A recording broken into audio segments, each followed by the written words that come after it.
Welcome, folks, to the season finale of our Big Blue Avenue live streams. I'm Tom Scavetta, joined alongside Sam Cardona Norberg. Sam, we've had 2 weeks to prep for this. How are you feeling? I know we're both a little bit under the weather, but excited to be back with you here tonight. Yeah, I know. Last show of the year, coming a little later than normal, but that's okay. Yeah, I'm honestly I'm excited because we get to now look forward to hopefully some better things to come in, April and in the summer of next year before our season starts. And it's going to be a lot of discussion in terms of like what's going to happen, how's this guy going to do, whatever may happen, especially in the draft. But at the same time, we want to make sure that we actually develop well, have a better team next year, because this is probably one of the lowest parts of our team's organization this year than we've got to experience together. It's been a rough road, folks. We will talk about how the Giants could connect the dots before heading into the 2025 offseason. If you're new to the channel, want to check us out, there's our social media scrolling across the ticker below. We'll leave it up there for another moment. We're on Instagram, Twitter, and YouTube at Big Blue Avenue. So, Sam, let's address the elephant in the room. John Mara comes out and says that head coach Brian Daboll and general manager Joe Schoen will return in 2025. Did you think this would happen, and did you want this to happen? So sort of like two different questions. Is this what you expected, and is this what you wanted? Definitely talking about, when we had this discussion a couple of weeks ago, I didn't think both of them were going to come back. I definitely thought if anyone was going to go, it was going to be Brian Daboll. And we talked about too how we would prefer if it was Schoen that they moved on from. But hearing the news that both of them were coming back, I was shocked. Like genuinely, I wasn't expecting that at all. And I'd actually I made a comparison in my brain that I wanted to share with you. And of course, it has to do with the Chicago Bears, because I feel like we have constantly fallen into this parallel line with the organization of the Chicago Bears. And it was that they had Matt Nagy in 2018, I believe. And he won Coach of the Year that first year he coached. They kept him for 2 more years, and then they got rid of him, and they got rid of the GM. So this is kind of a flipped situation where we got Brian Daboll. He won Coach of the Year, got him for 2 years. Now, the conversation started being had, and we're keeping both of them. Obviously, we see where the Bears are at right now. Still not a great franchise. So I wonder if maybe there is something they know that we don't know. But I guess we'll just have to wait and see. The more I think about this and kind of take a step back and really ponder about it, it makes sense to keep both of them, because clearly they wanted to keep Schoen. And if you want to keep Schoen to get a new quarterback, you better keep Daboll too, because he has not done that bad of a job compared to Joe Schoen. In my personal opinion, my dad saying, "Hello, Tom and Sam, go Bills. Go Bills. Go Bills, represent New York." Definitely. The only team that represents the area left in the race for the Lombardi Trophy. Eli Manning came out and said this was the right decision. And obviously we know Eli is very close to the situation. He works for the organization now. Gettleman, people want to say Gettleman got 4 years. Schoen should as well. I don't necessarily agree with that, despite Schoen doing a better job. I think the reason why we're 3-14 in year 3 is because of how well they did the first year, and that set us back. So I think being 3-14, it's the lack thereof of a quarterback and some other stuff that they failed to address in previous drafts. So I think they are right to keep both. They want to try to get back to where they were in 22 and then some. That's asking a lot, but it's not impossible. We saw Washington do it. We saw Cincinnati do it a couple years ago. And the Lions, The Lions are another team, but the Lions did it the right way. This is year 4, and they're projected to make it to the big game. So I think in hindsight, if the Giants really want to rebuild this the right way, they're basically starting over from scratch with the same guys, if that makes sense. Personnel-wise, they're sort of starting over. They're building on what they've done their last 3 drafts and wipe clean the Gettleman era. Jones is gone. Saquon's gone. Don't bring Slayton back. If you want to bring Aziz back for depth, fine. I would love that. But there comes a point in time where you got to make personnel changes, staff changes. And I think a lot of people say, yeah, John Mara's lowered the standards so much, but the continuity is what needs to be there.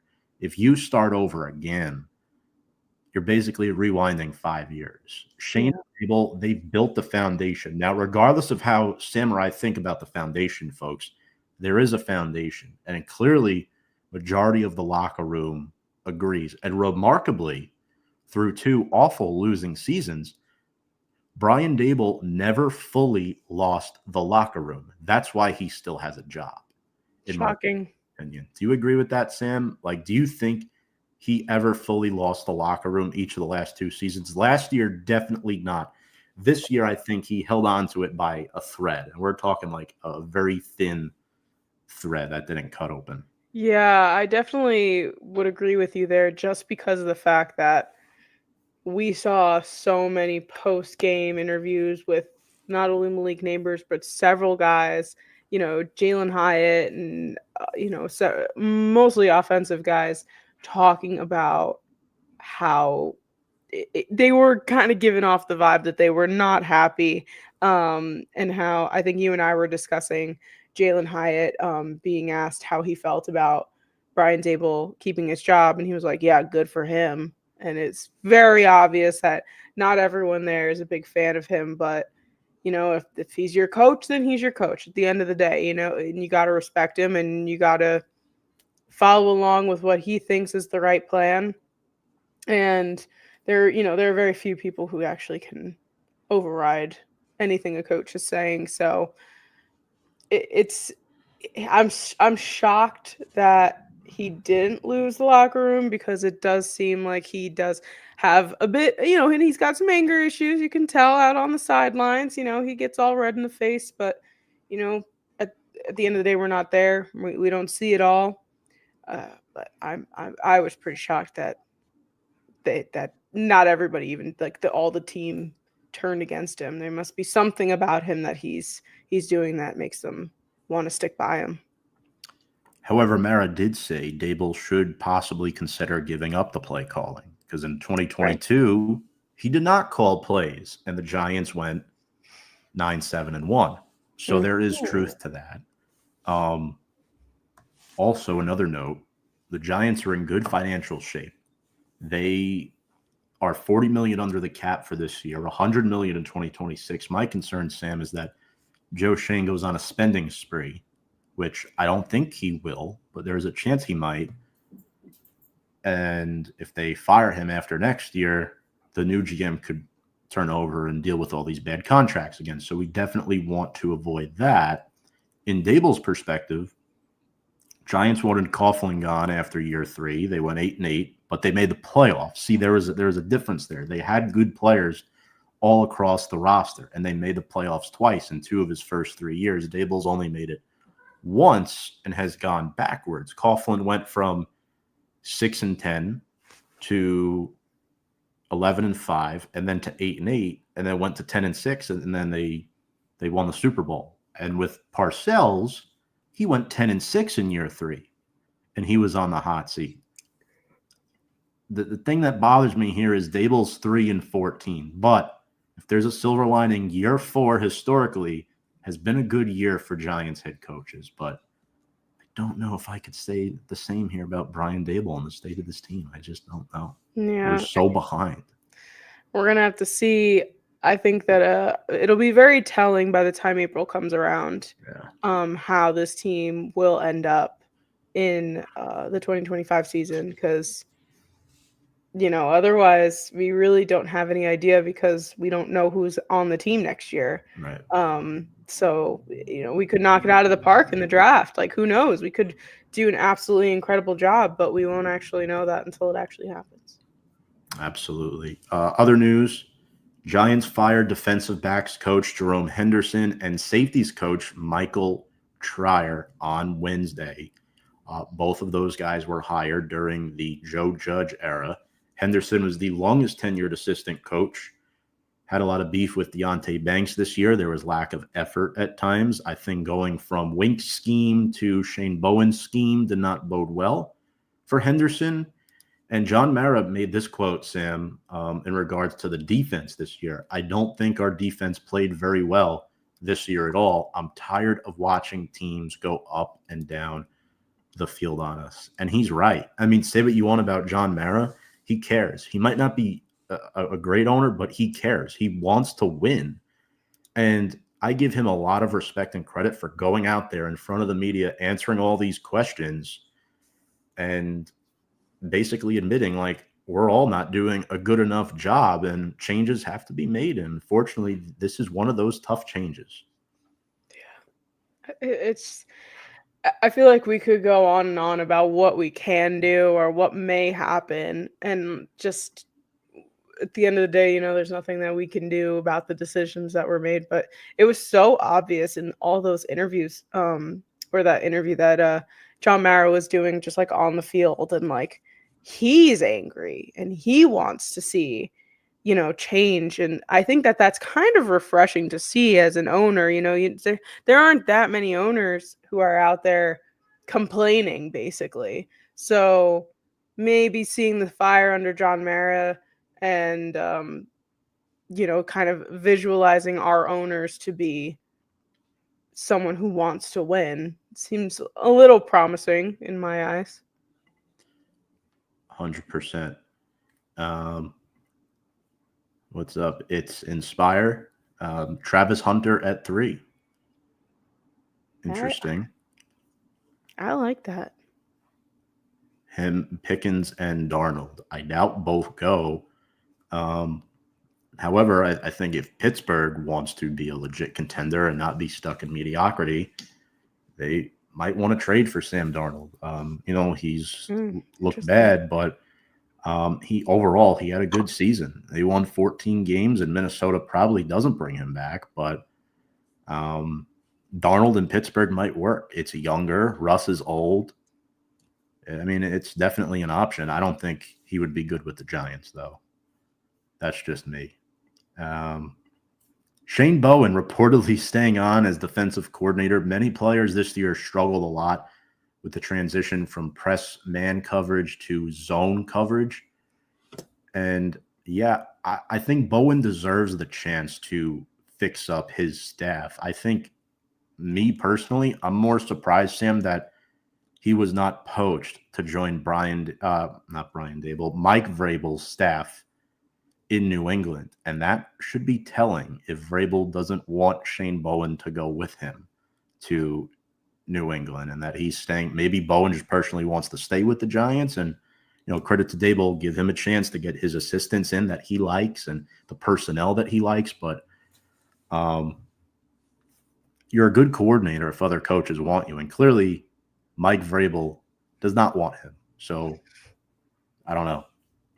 I know that you're not a fan of Shane Bowen throughout this season, and our defense in the past has kind of been our shining light as our offense has continued to try and figure its shit out, basically. Mm-hmm. And we were kind of riddled with injuries and everything, but I did not see that same monumental defense as we were used to this year, as per usual. So I don't know. Mike Vrabel kind of seems like a pretty smart guy. And him going off to New England, he knows what he's doing. So it's obvious he's got a plan in mind, and it doesn't involve Shane Bowen. No. I will say, though, Bowen deserves to get more run-stopping personnel into the Giants' room. I don't think the Giants were able to do that much last offseason, so let's see if they get more, defensive tackles and maybe some good backup linebackers for Bobby O and McFadden if they could improve in that category. Also, the Las Vegas Raiders have requested to interview Giants assistant GM Brandon Brown for their vacant GM position. Now, Brown also got interviews last offseason. Sam, I do think he is a rising mind, working with Joe Schoen in unison. I don't think Joe Schoen is awful at his job. I don't think he's good, but, he's getting better over time. I think the two of them together have done some really good things. Brandon Brown was responsible for the Daniel Bellinger draft pick. He was also a big reason why they drafted Tyrone Tracy in the 5th round this year. And those 2 day 3 picks alone, I don't think should go unnoticed. So, yeah, definitely good for him getting this interview. And I hope he doesn't get the job because I'd like to have him back.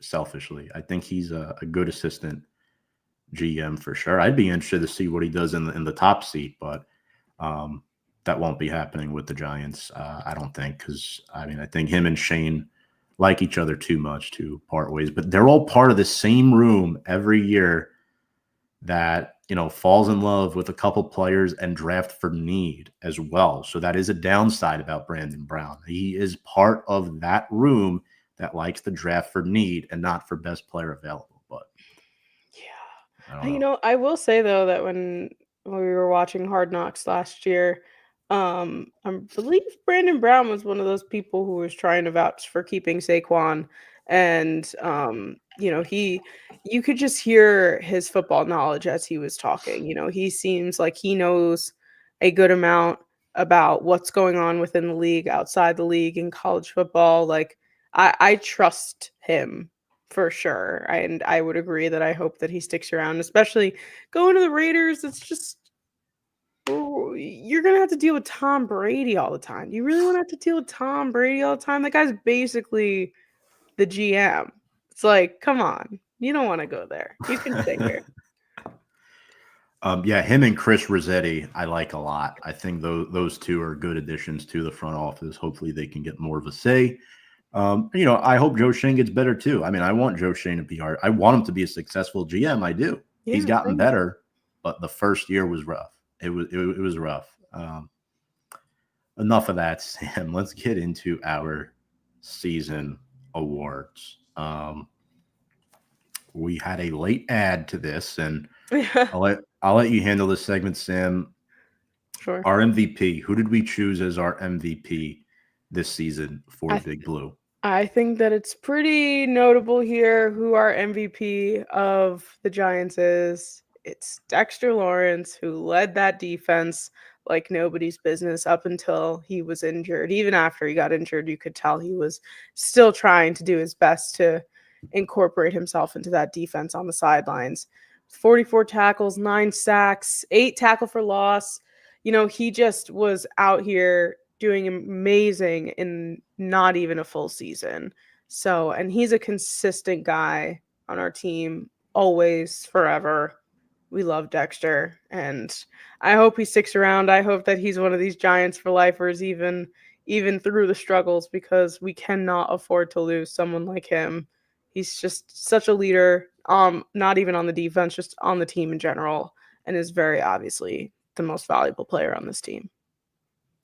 I completely agree. They missed him when he was off the field this year, even before he was hurt, when he was still playing. And downs where he wasn't on the field, teams were running down our throat like it was nothing. It was like Moses parting the Red Sea. Hate to say it, but also shout out Albert's mom, saying hi, Tom. Hi, Mrs. Donor. Hi. Appreciate you tuning in. Believe in Florida now, right? So hope you're enjoying, hopefully, that warm weather down there in Florida. Very happy to see her in the comments section. Next up, Offensive Player of the Year. It was a rough year for the offense. No Saquon this year. Daniel Jones left for Minnesota. It was really slim picking, Sam. There was really only 1 or 2 guys we could choose. It's pretty obvious here. Our wide receiver rookie, Malik Neighbors, Offensive Player of the Year. He just did everything that he could possibly do for this offense. He reached 1,000 yards. 7 touchdowns with 170 targets. Obviously, the first New York Giant wide receiver to get to that 1,000-yard mark since Odell Beckham, another LSU alum. I mean, he's breaking records left and right. He holds the record for the most receiving in New York Giants single season history and the most games with 5+ receiving by a rookie in NFL history with 13. So, I mean, it's pretty obvious if we were excluding quarterbacks from the actual Offensive Rookie of the Year award at the NFL Honors.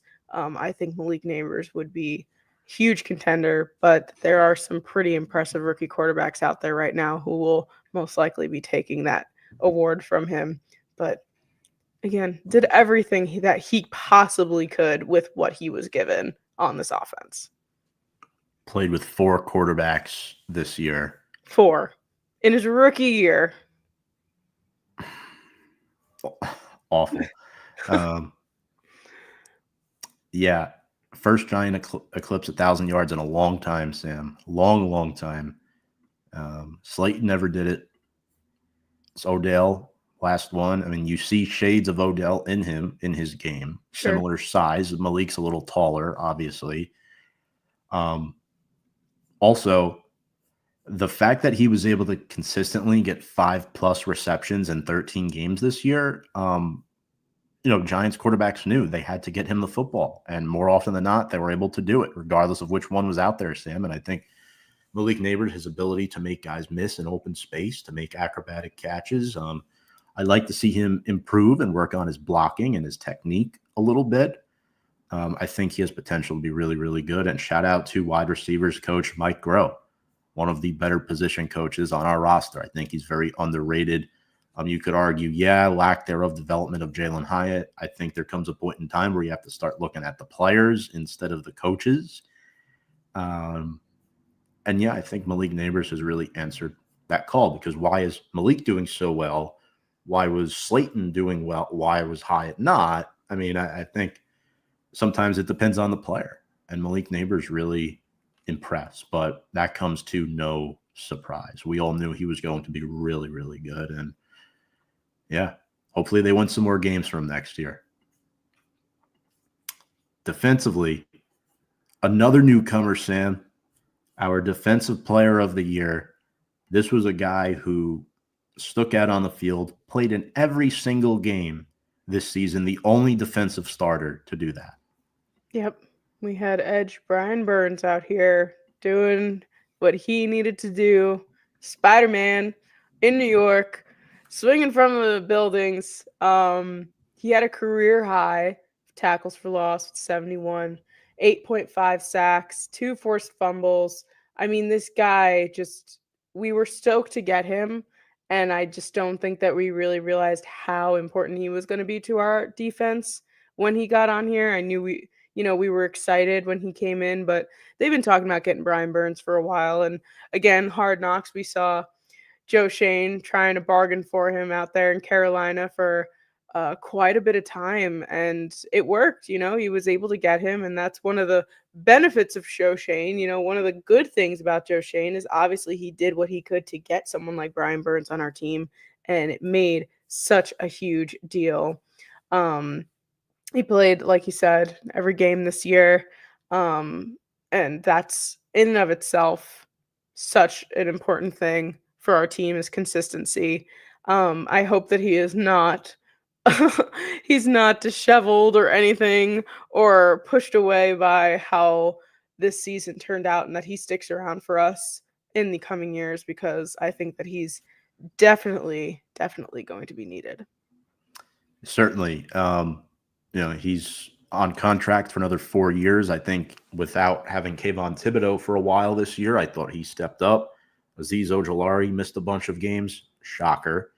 And Dexter Lawrence missed a few games. So the Giants led the NFL in sacks for nearly half the season.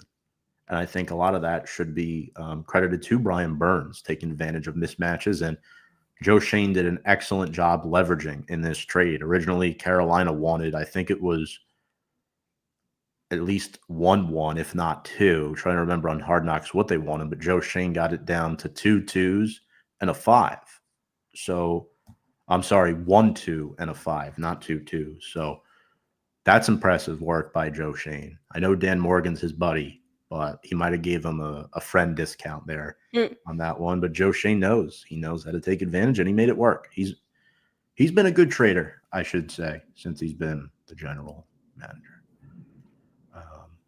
Happy New Year to you, Hassan, as well. Appreciate the comment. Crazy. We're in the middle of January already. Literally, like the fact that I've already have like the first 3 months of my life planned out this year.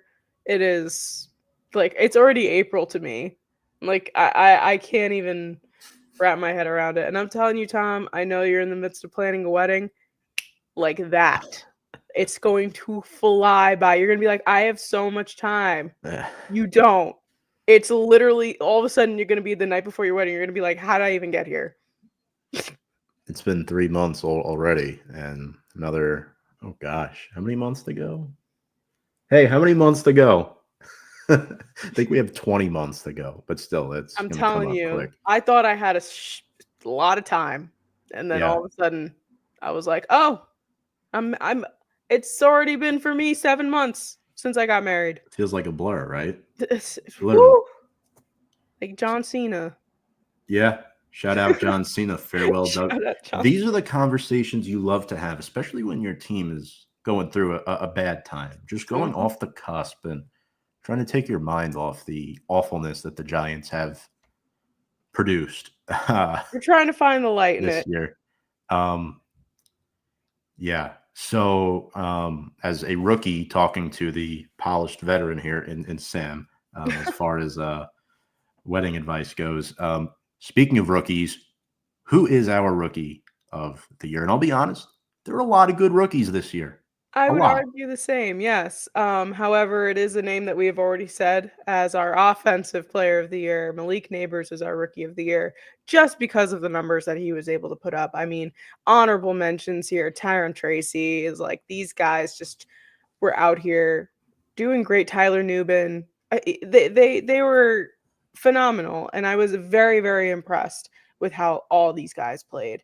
But, you know, the numbers don't lie and the effect on the team doesn't lie. So Malik Neighbors did take 2 awards home tonight from Big Blue Avenue. But we see everyone else on that field who just started this year because I'm excited to see a lot of these guys develop in the coming years. Me too. And it'll be interesting to see what other pieces they add to those 6 rookies we had this season. And I think one piece that's been a mainstay for the last few years now, Sam, is our most improved player, which shout out to you.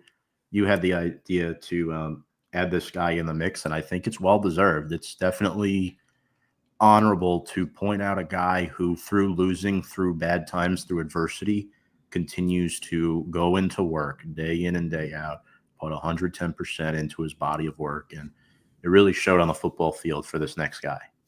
Absolutely. And when we brought him up, or I brought him up, I was like MVP 2.0. But Micah McFadden, not only on the field, off the field, did his best with damage control, was doing his best. And no one knows who Micah McFadden is if you're not a Giants fan. Like, unless you're really into the football, into the depth charts, like, he is not a name that pops out on the screen. He's not on, First Take in the morning or Good Morning Football, but he is such an important part of this team and has only gotten better every year. I mean, like, there's like for the past 2 years now, we've been talking about him, and he's just consistently good and has come out, especially when Dexter Lawrence went out with that injury. I know, we were talking about Brian Burns and these high level guys, but Mike McFadden stepped up too, and he did what he needed to do. He led the team in tackles with 107. He had 3 sacks. I mean, like, they're not huge numbers. A forced fumble, a couple of QB hits in 14 games. But over the course of the last 2 to 3 years, like, I'm so happy that Micah has consistently done well and has gotten better. And he's one of these guys that we're happy he's on our team, despite not being one of these big names that everyone's talking about. I'll tell you from his experience. I mean, again, I'm not him. I'm not going to try to pretend to be him, but he did a lot of losing at Indiana, and he's sort of doing the same thing here with the Giants. Hopefully that flips back to the winning category in years to come. But yeah, no, he's learned a lot from Okereke as well. I think that's definitely helped him out big time. Shout out John Agorgu, our inside linebackers coach. Second to last segment of the evening, it is time for our top 10 player reveal, folks. The way we'll do this is we'll kind of just sit here and converse and talk about it because Sam and I don't know each other's list. We don't know the order, but what we're going to do is we're going to talk it out here on the live show, and then we're going to have 2 graphics to post on socials later on, either tomorrow or Saturday. We'll get those up. So, Sam, we'll start with your number 10, then we'll go to my number 10, and we'll do that until we get up to number 1. Gotcha. Well, my number 10 is someone that I did mention to you will probably be making my list. And as you told me, was getting some airtime Monday night. He's currently no longer a New York Giant, but a Minnesota Viking.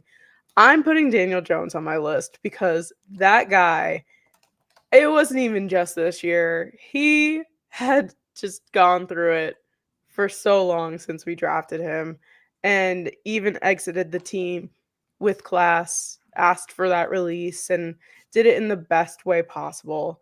I feel like he obviously was not performing well earlier this year, but I just wanted him to sit on this list because I just respect him for his game. I respect him for his class and what he was able to do for us, and how he transferred that playoff curse over to the Minnesota Vikings on Monday night. Because how ironic is it that you get into the wild card round, you beat the Vikings in your it was 3rd year, and now you go over there, you're backup for Sam Darnold, and the Vikings lose in the wild card again. But yeah, so I just wanted to toss Daniel Jones in there just to give him the space that he deserves.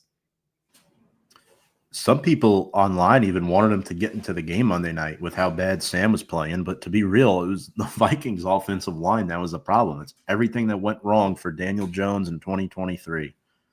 I appreciate you putting him on your list. I'll be honest, I did not, but I'm glad. I did it for both of us. I'm glad one of us did. Yeah, if we did a top 12, I might have threw him on there. So he's an honorable mention for me. For me, number 10, Azeez Ojulari. I'm a big fan of his. He didn't play enough games this year to get any higher on the list, in my opinion, but the potential has always been there. 6 sacks on the year for Azeez, and it was a small sample size for him. I mean, look, he missed a lot of time with his big toe injury. He only played in 11 games. And throughout his 4 years with the Giants, he had 22 sacks. Now, I'm not saying he's done as a Giant. He may or may not be, but he's definitely been a player that I've loved. He's been one of my favorite Giants since coming here in 2021, and he's the last survivor of that 2021 draft class, and is still on the Giants. Goes to show you how much of excuse my language, but a hellhole that draft class was from Dave Gettleman. So enough of Dave Gettleman, Sam. Let's get to your number 9. My number 9 is somebody who's on the younger side, but I put Drew Phillips in there as a corner, someone who kind of came in and just kind of held it down. I mentioned earlier how this defense was not as up to par as it has been in the past, even despite our losing seasons or even our better seasons. But when the offense has struggled, we've always consistently leaned on the defense. I'd argue that Drew Phillips was one of those shining lights in our defense this year. And, he's on the younger side. He's only 23. But I definitely feel like he deserves a little bit of a spotlight and some kudos for what he was able to do this year. I rock with Drew Phillips. I think he's solid, good press cover corner. Good making tackles, too. Sure-handed guy. Solid 3rd-round pick, yeah. Going with Bobby O for my number 9. Wow. Yeah, he's a little low. He didn't play enough games, Sam. This year he struggled at times. Still good enough to make the list, obviously. 93 tackles, 2 sacks, 3 forced fumbles. And I believe he played in 12 games? Yeah, 12 games. So definitely not going any higher for me. Really good player, though. I've liked him since he's came here. So, yeah, he's my number 9. Let's get to your number 8.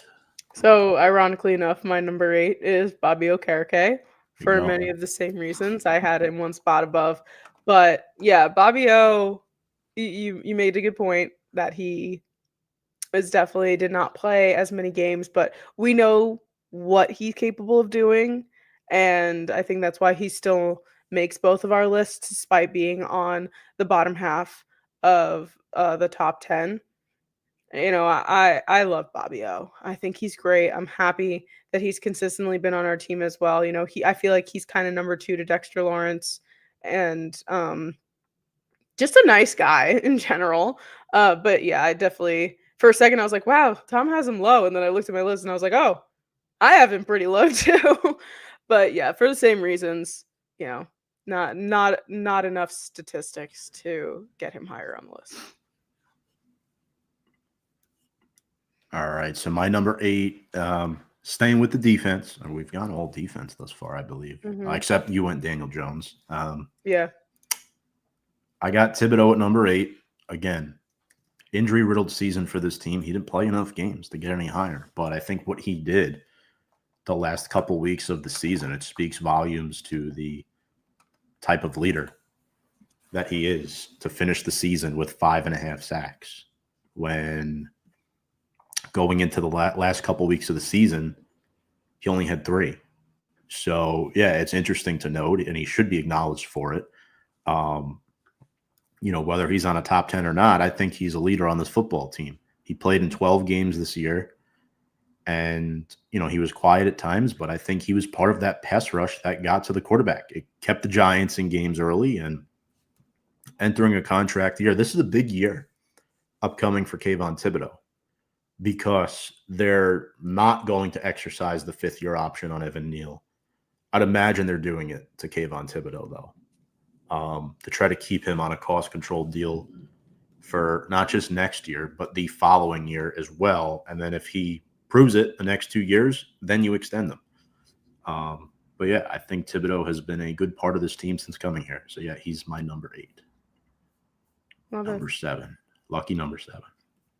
I'm gonna break the defense. I'm gonna go offense here at number 7, and I'm gonna throw Wan'Dale Robinson into the mix. Not obviously any Malik Neighbors by any stretch of the imagination, or an offensive weapon that I think we have not been utilizing him to his highest potential. But there's been times Wan'Dale has been clutch for us in, the times when, double coverage on Malik, or can't get the ball to Darius or what have you. Like, Wan'Dale's there. And, he's kind of, I feel like Wan'Dale's kind of taken the space that Jalen Hyatt should have filled.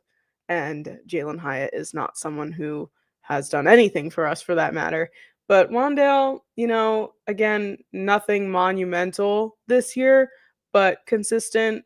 A guy who's there, he's where he needs to be, never complains. I hear nothing come out of Wan'Dale's mouth in the media at all. So definitely respect his game and his position on this team. So I have him at number 7.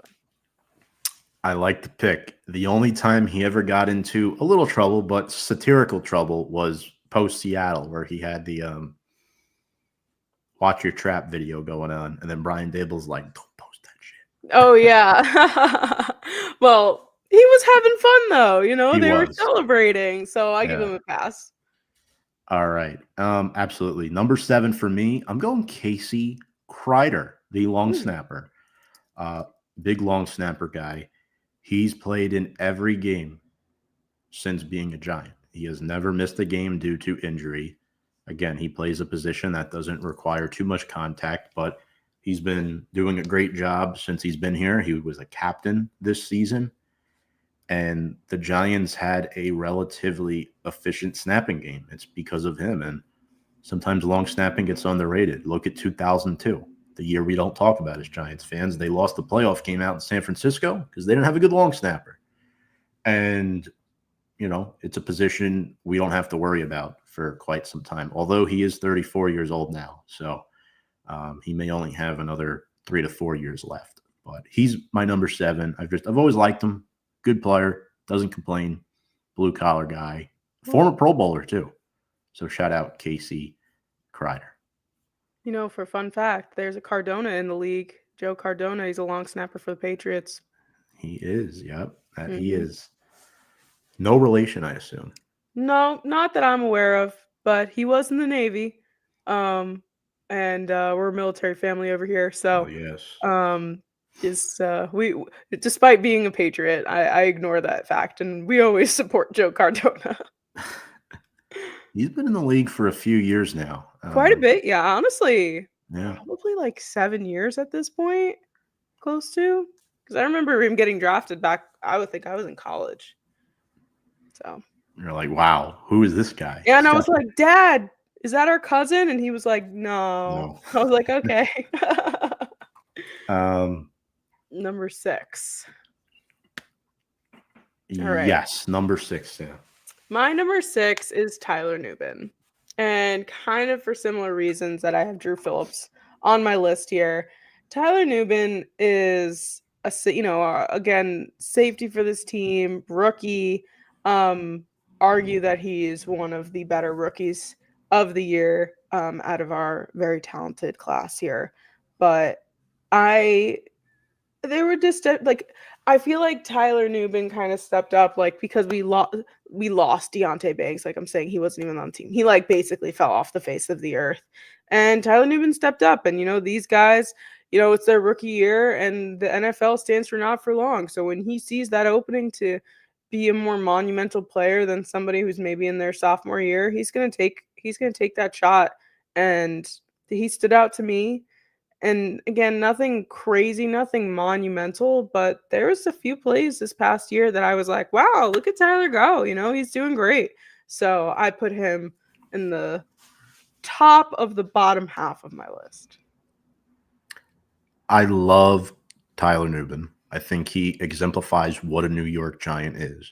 But that was a need draft pick by Joe Shane rather than a value draft pick. He was the top safety rookie in the NFL this year. He led all rookies in tackles for majority of the season. I like him. I think he's going to be a great Giant, but that's another example of a need draft pick.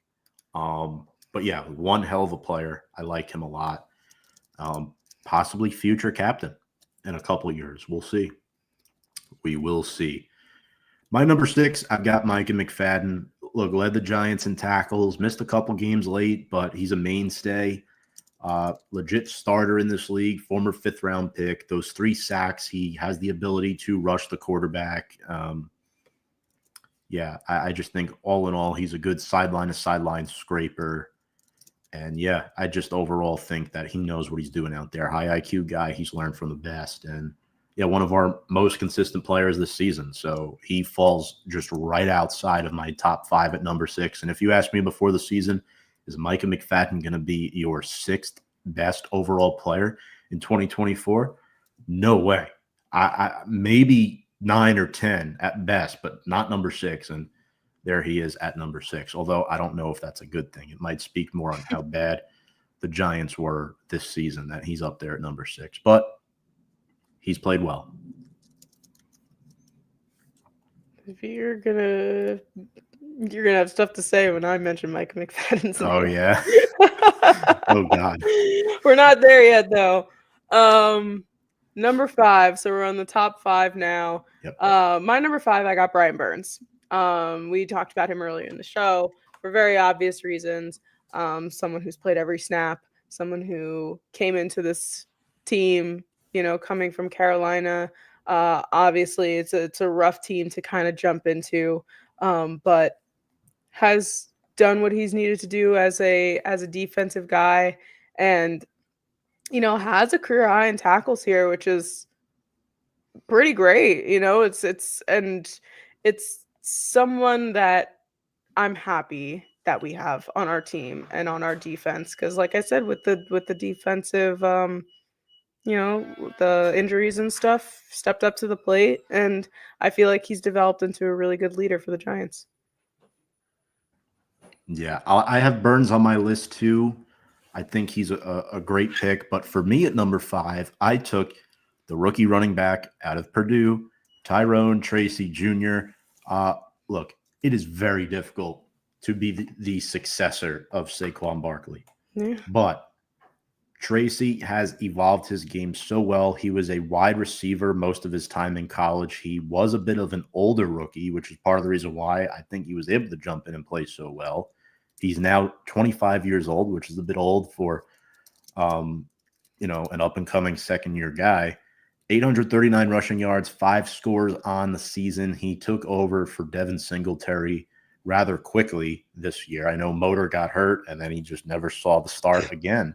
Tracy unseated him, and he had 38 catches, nearly 300 yards receiving, and 1 score, and he's getting a lot of advice from Saquon Barkley. I mean, I think Saquon he still has a soft spot for the Giants. He does. 100%.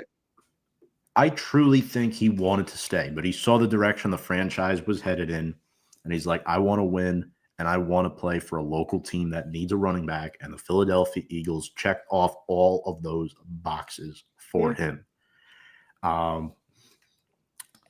Tracy, low-cost player. He might be the starting running back for at least the next 3 years, barring any injuries.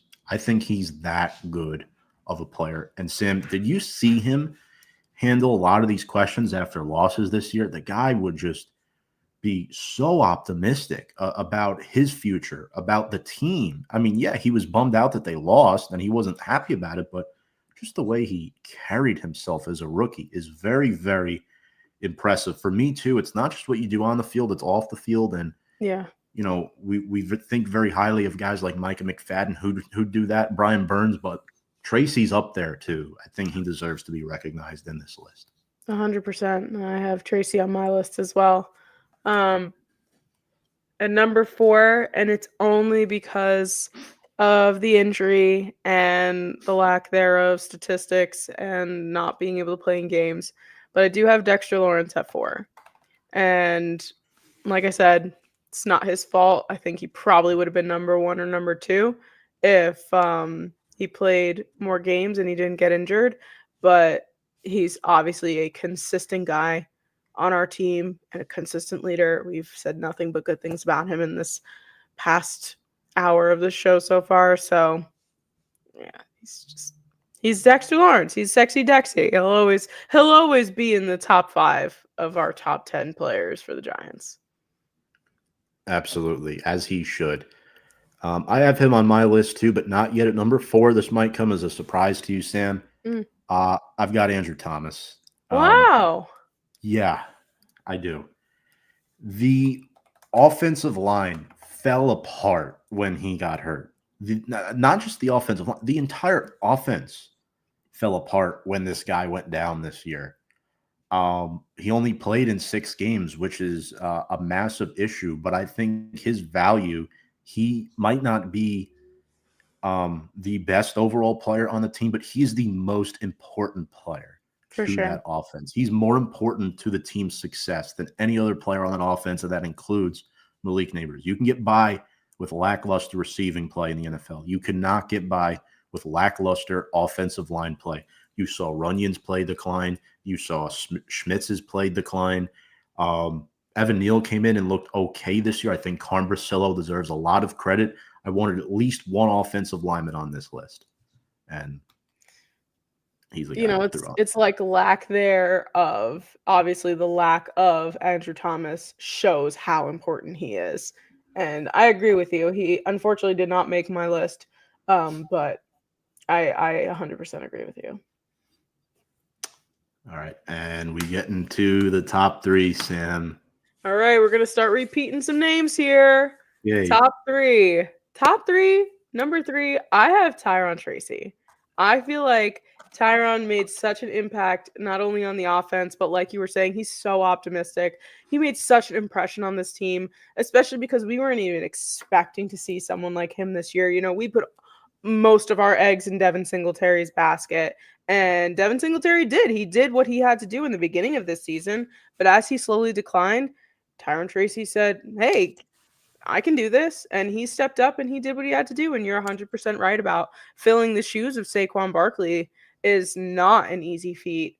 And I'm so excited that he's just a rookie and we were able to see such good out of him this year that I'm happy to think that he's going to be someone that sticks with us, hopefully, for quite a bit of years because he's reliable. He's, like you said, low cost. And I love him. He seems great. He seems like a great person, too. So I have Tyron Tracy in my top 3. Low cost, high reward. I love it. Love it. Excellent pick, Sam. Brian Burns got number 3 for me. Nice.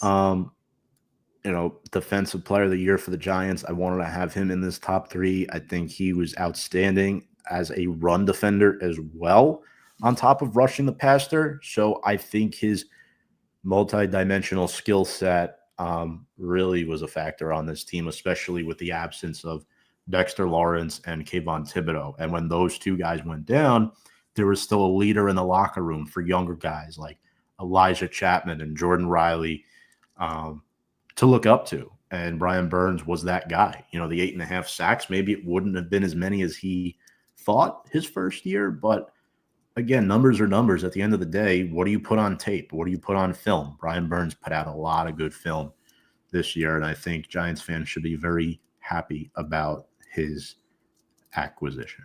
Number 2.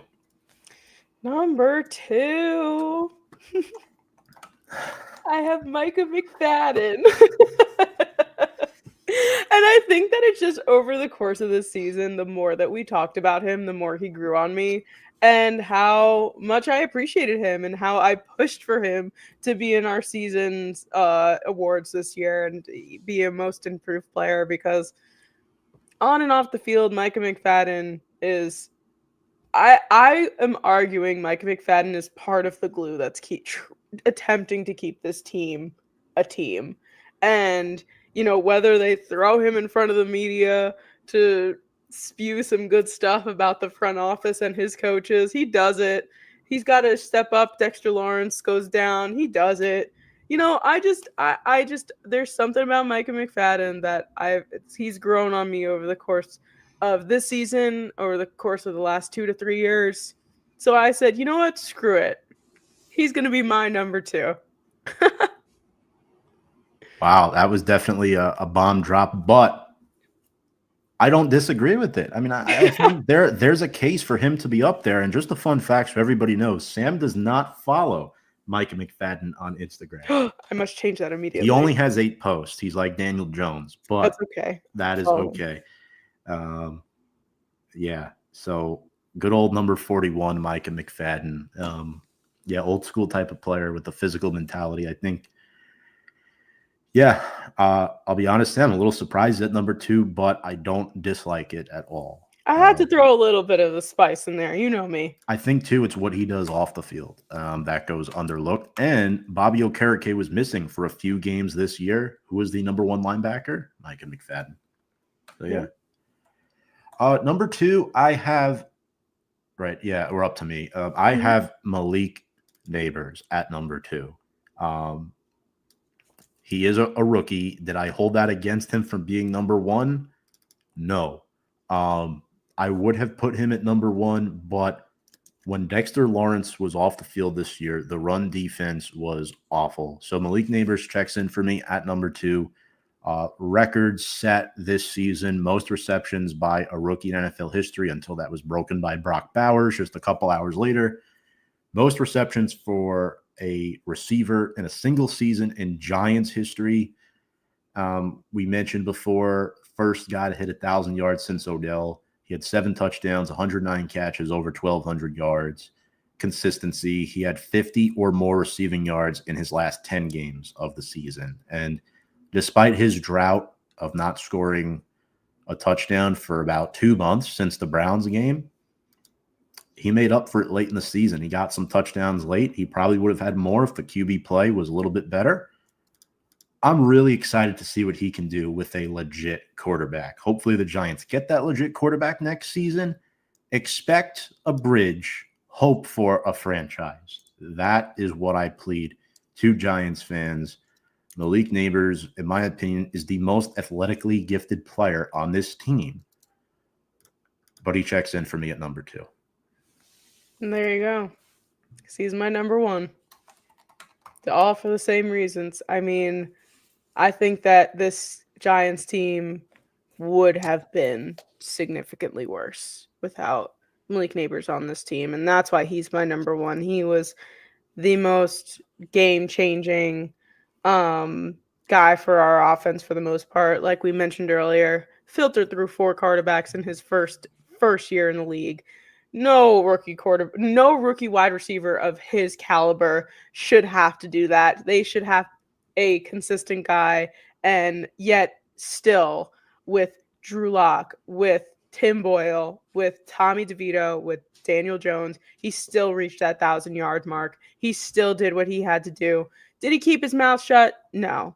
He definitely made some waves, but I think that we kind of anticipate that from someone, an LSU guy, a starting wide receiver as a rookie, a top draft pick. It's kind of comes with it.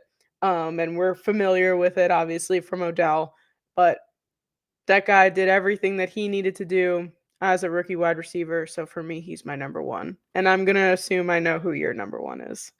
Yeah. Got to be the big guy. The longest tenured Giant, the big fella, Sexy Dexy. Yep. Yeah, I'm speechless because his presence is so important on the defensive side. And the run defense fell apart when he was off the field this year. It allowed teams to run up and down the field on us. That exposed the lack thereof pass defense that we had. That's why Jerome Henderson, unfortunately, is out of a job. So, yeah, I wish Dexter Lawrence the best of luck in the offseason. I hope he gets healthy, and I hope he's back next year as a captain again. And I hope he breaks his career high in sacks. By the way, Dexter Lawrence hit a career high in sacks despite only playing in few games. Trying to remember how many games he played, and I think it was 12. So, yep. 9 sacks in 12 games for a 340-pound defensive lineman. He is the closest thing to Aaron Donald currently in the NFL, in my opinion. Looking back on it, I definitely should have swapped Micah and Dexter in my list and put Dexter at number 2 and Micah at number 4. But I will still stand by it. However, Sam, I think what I took from your list is that I probably should have put Drew Phillips on mine instead of Azeez Ojulari. I think that was a little bias there for me, putting Azeez on the list. You got to throw some bias in there sometimes. Yeah, but Azeez. I know you love Azeez. I love him. I'm going to miss him when he's gone. But yeah, I thought these were 2 great lists. Comment here from Uno. Mariota, bridge for Dart. Really? Yeah. I don't know how to pronounce that name. Uno Secura. Don't know what that means, but what do you think of that, Sam? I'm not a fan of Mariota. Not as a starting quarterback. Okay. I think Mariota does really well as a backup quarterback. We saw him filtering his way through the NFC East, that's for sure. Eagles and Commanders now. I see the vision. However, if there's anyone that we're bridging for next year, it's not Jackson Dart. Not in my opinion. So, but I see your vision. It's there. Well, I think too, Dart could be a 2nd-round pick for us this year potentially, and then have him sit behind Mariota. Oh, shoot. Jackson Dart's he's declared for this year. He is coming out, but at this point, it's tough to tell at this time who's coming out, who's staying. We all thought Quinn Ewers was staying because he got offered $8 million from NIL, and then he declares for the draft. Shocked to see that. Mm-hmm. All this talk about the portal, all this talk about going to a different team, and then he was like, actually, I'm going to go play in the NFL, which he's not a first round talent. So I don't know. Interesting. Carson Beck to Miami. Good. Stay down there. With his girlfriend. Girlfriend. So, who plays women's basketball. So good for him. Closest is Jalen Carter. Jalen Carter is very, very good. I think he's top 5, but I think the body of work that Dexter Lawrence has put, and I say this while ignoring your Phillies profile picture there. Look, we're biased. You're biased. I mean, look, everyone is a little biased in us.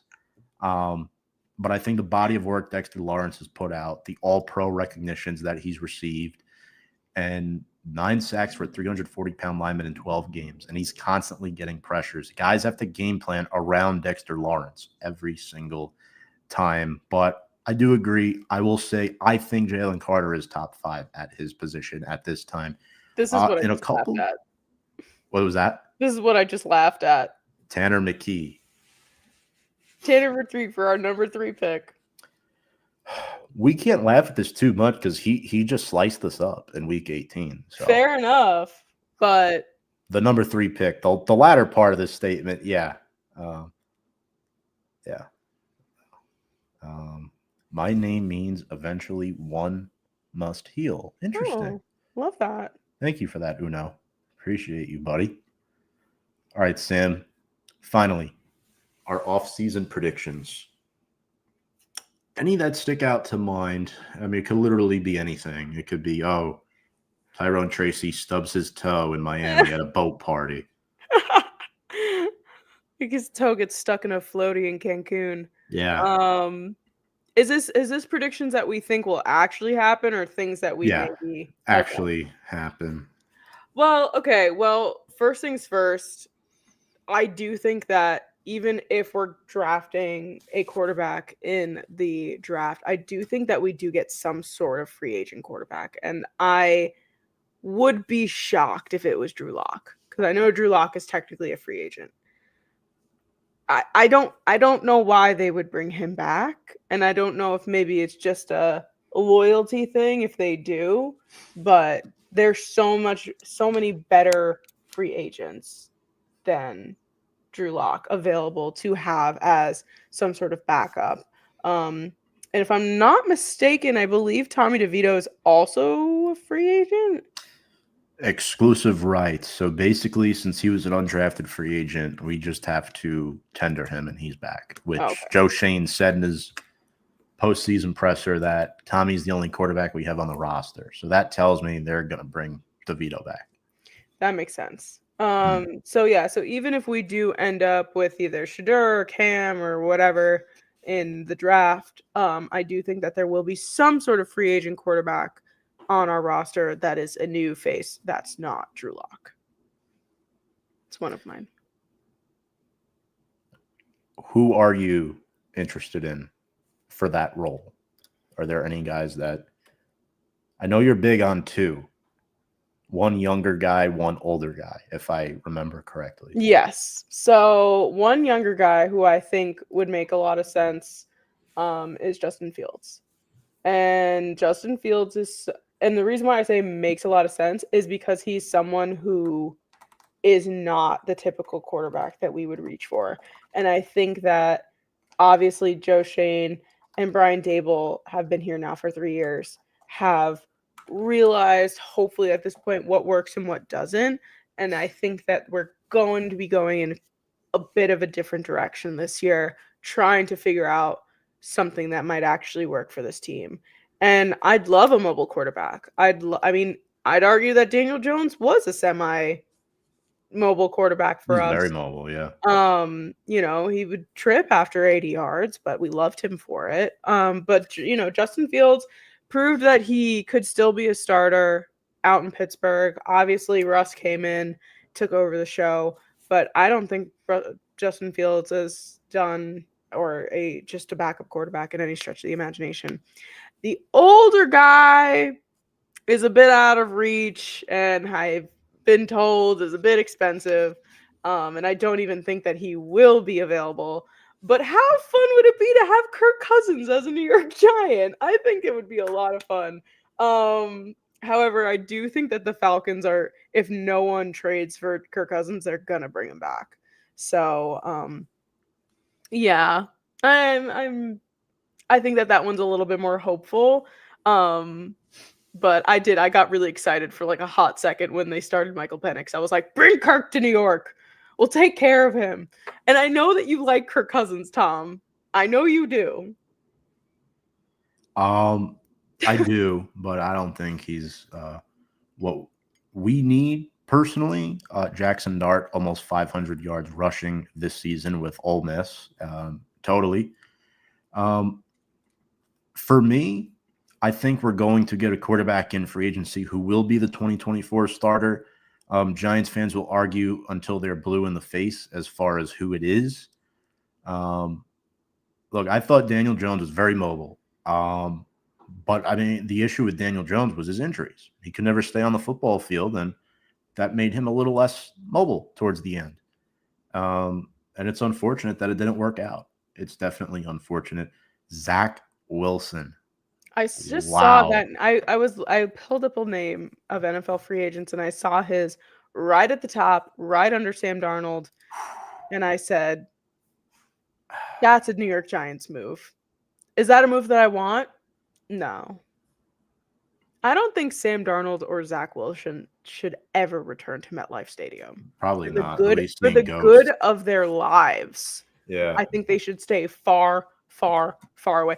I honestly, if Sam Darnold was part of any other team before the New York Jets, I'd probably be like, hell, let's try and get him. But I think I like Sam Darnold too much now at this point to ever let him try and come back to MetLife Stadium. And that goes for Zach Wilson as well. So my prediction, I think the Giants will not draft Cam Ward or Shedeur Sanders because neither will be available at number 3.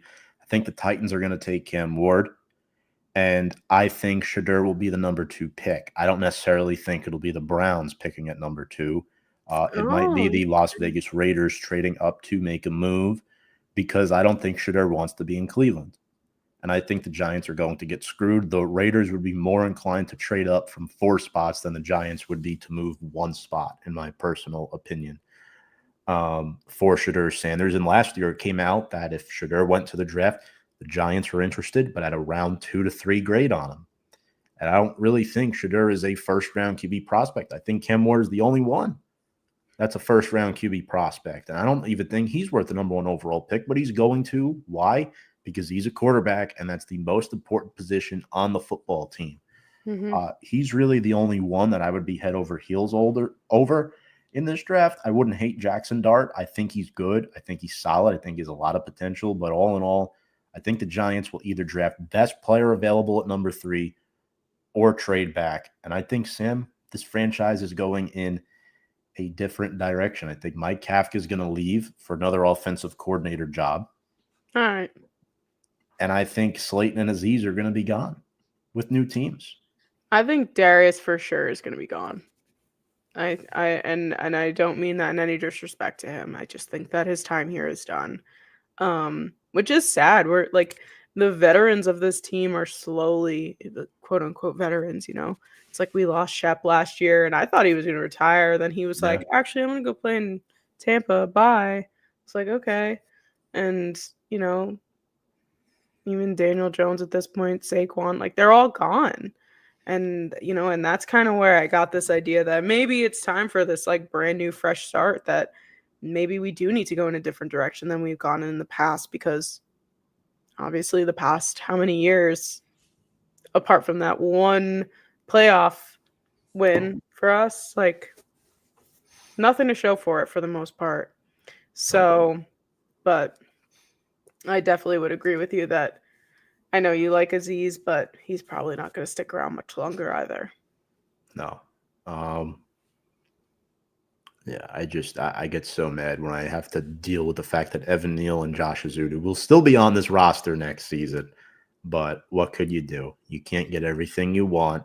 And whatever happens in the draft happens in the draft. I love Travis Hunter at number 3. Love that. I would love that. Because he is the best player available, and we need players. Sam, any final thoughts before we sign off for the season. If Travis Hunter is there at number 3 and they don't take him, I might boycott because that's absurd. I think that Travis Hunter should be utilized on both sides of the ball in the NFL. I hate when they try and corner these guys, no pun intended, into doing more defensive stuff. But yeah, I mean, overall, low-key happy that the season's over because it's time to move on. It's time to see if we can turn some things around. I know last offseason we were kind of thinking the same, and we obviously are here towards the end to see what we're at now. But at this point, we just have to trust the universe because there's nothing that we can do to alter anybody's picks or anybody's thoughts or anybody's decisions. So at this point, Tom, it's in the hands of the universe, and excited to see what happens after draft time comes around. And there goes the motorcycle. Our last motorcycle of the year.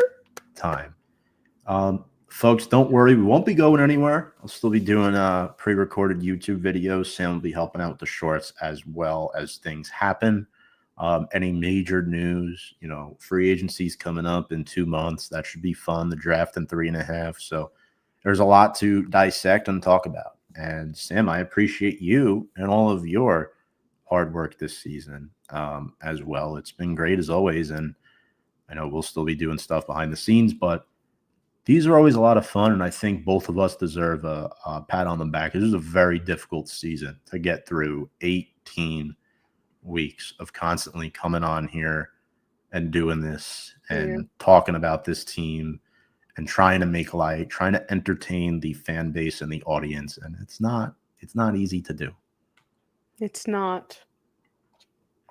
Thank you, Uno. I appreciate that. Thank you, sir. Very, very kind man.